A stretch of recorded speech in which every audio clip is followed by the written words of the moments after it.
Hey, it's John with your test whip of the week. It's the Mazda 3 Grand Touring.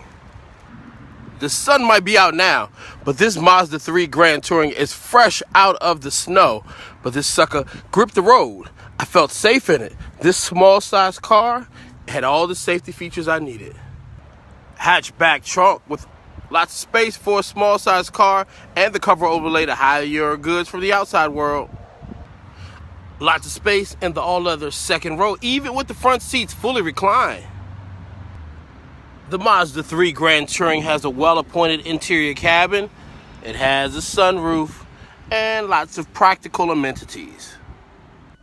Push-button start, main navigation and entertainment console, heating and cooling, and seat warmers, steering wheel warmer, and you can control the car from here with the drive functions. External speedometer and a traditional dash with drive functions on the steering wheel. Mazda 3.